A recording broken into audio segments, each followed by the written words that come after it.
ಆಮೇಲೆ ಹಾಯ್ ಎಲ್ಲರಿಗೂ ನಮಸ್ಕಾರ. Welcome to my mini vlog. Monday ಮಾರ್ನಿಂಗಿಂದ ಮಿನಿ ವ್ಲಾಗ್ನ ಸ್ಟಾರ್ಟ್ ಮಾಡ್ತಾ ಇದ್ದೀನಿ. ಸೊ ಇವತ್ತು ನನ್ನ ಬರ್ತಡೇ ಆಗಿರೋದ್ರಿಂದ ಬೇಗ ಕೆಲಸ ಮಾಡಿ ಪೂಜೆ ಮಾಡೋಣ ಅಂತ ಸ್ಟಾರ್ಟ್ ಮಾಡಿದೆ. ಬಟ್ ಆಮೇಲೆ ಬರ್ತಡೇ ಮಾಡ್ಕೊಳಕ್ಕೆ ಇಂಟ್ರೆಸ್ಟೇ ಇರಲಿಲ್ಲ. ಸರಿ ಅಂತೇಳ್ಬಿಟ್ಟು ಸಿಂಪಲ್ಲಾಗಿ ರಂಗೋಲಿನ ಹಾಕಿ ಪೂಜೆ ಮಾಡೋಣ ಅಂತ ಹೇಳಿ ಬಟ್ ಏನಾದರೂ ಇಂಟ್ರೆಸ್ಟ್ ಇರಲಿಲ್ಲ. ಸೊ ಕೆಲಸ ಮಾಡೋಕ್ಕೂ ಇಂಟ್ರೆಸ್ಟ್ ಇರಲಿಲ್ಲ. ಸರಿ ಅಂತೇಳಿ ಪಾಪುಗೆ ಮಧ್ಯಾಹ್ನ ಊಟ ಮಾಡಿ ಮಲಗಿಸಿದ್ದೀನಿ. ಸೊ ಅವ್ನು ನೈಲ್ ಕಟ್ ಮಾಡಬೇಕಾಗಿತ್ತು.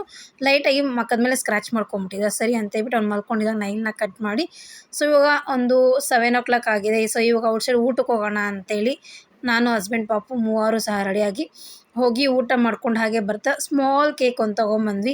ನನಗೆ ಇಂಟ್ರೆಸ್ಟೇ ಇರಲಿಲ್ಲ ಈ ಸಲ ಬರ್ತಡೇ ಮಾಡ್ಕೊಳಕ್ಕೆ. ಹಸ್ಬೆಂಡ್ ಡ್ರೆಸ್ ಎಲ್ಲ ಕೊಡಿಸಿದ್ರು, ಅಮ್ಮ ಸಹ ಡ್ರೆಸ್ನ ಕೊಡಿಸಿದ್ರು. ಬಟ್ ನಂಗೆ ಇಂಟ್ರೆಸ್ಟ್ ಇರಲಿಲ್ಲ ಅಂತೇಳ್ಬಿಟ್ಟು ನಾನು ಹಾಕ್ಕೊಂಡಿರಲಿಲ್ಲ. ಸರಿ ಅಂತ ಹೇಳ್ಬಿಟ್ಟು ಕೇಕ್ ಆದರೂ ಕಟ್ ಮಾಡೋಣ ಅಂತೇಳ್ಬಿಟ್ಟು ಸ್ಮಾಲ್ ಕೇಕ್ ಹಸ್ಬೆಂಡ್ ತೊಗೊಂಬಂದಿದ್ರು.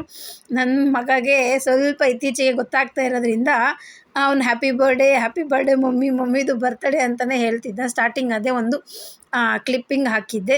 ಸರಿ ಅಂತೇಳ್ಬಿಟ್ಟು ಕೇಕ್ ಸಿಂಪಲಾಗಿ ಕಟ್ ಮಾಡೋಣ ಅಂತೇಳಿ ನಾನು, ಪಾಪು, ಮೂವರು, ಹಸ್ಬೆಂಡ್ ಮತ್ತು ಶಿಂಜು 4 ಜನ ಇರೋದು.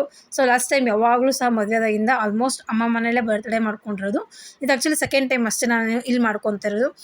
ಸೊ ಪಾಪು 3 months ಇದ್ದಾಗ ನಾನು ಇಲ್ಲೇ ಇದ್ದೆ. ಪಾಪು ತೊಟ್ಲು ಬದಲಾಯಿಸೋದು ಶಾಸ್ತ್ರ ಇತ್ತು ಅಂತೇಳ್ಬಿಟ್ಟು 3 monthsಗೆ ಬಂದಿದ್ವಿ. ಸೊ ಅವಾಗ ಇಲ್ಲೇ ಮಾಡ್ಕೊಂಡಿದ್ದೆ. ಸೊ ಅದಾದಮೇಲೆ ಇದು ಸೆಕೆಂಡ್ ಬರ್ತಡೇ ನಾನು ಇಲ್ಲೇ ಹಸ್ಬೆಂಡ್ ಮನೇಲಿ ಮಾಡ್ಕೊತಾ ಇರೋದು. ನಾವು 4 ಜನ ಇರೋದು. ಬಟ್ ಓಕೆ, ಫ್ಯಾಮಿಲಿ ನಾವು 4 ಜನ ಇದ್ವಲ್ಲ, ಹ್ಯಾಪಿಯಾಗಿ ಸೆಲೆಬ್ರೇಟ್ ಮಾಡ್ಕೊಂಡ್ವಿ.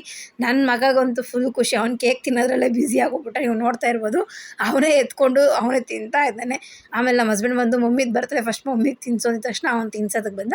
ಹಾಗೆ ಅವ್ರ ಅಪ್ಪಗೂ ಸಹ ತಿನ್ನಿಸ್ದೆ. ಅದಾದಮೇಲೆ ನನ್ನ ಮಗಳನ್ನ ಮರೆಯೋಕ್ಕಾಗುತ್ತಾ? ಸೊ ಚಾನ್ಸೇ ಇಲ್ಲ. ಸೊ ಅದಾದಮೇಲೆ ಅವಳಿಗೂ ಸಹ ಸ್ವಲ್ಪನೇ ಕೊಡ್ತೀವಿ. ಬಟ್ ಅವ್ಳಿಗೆ ಜಾಸ್ತಿ ಕೇಕ್ ಎಲ್ಲ ಸ್ವೀಟ್ ಚಾಕ್ಲೇಟ್ಸ್ ಎಲ್ಲ ಕೊಡೋಕೆ ಹೋಗೋದಿಲ್ಲ.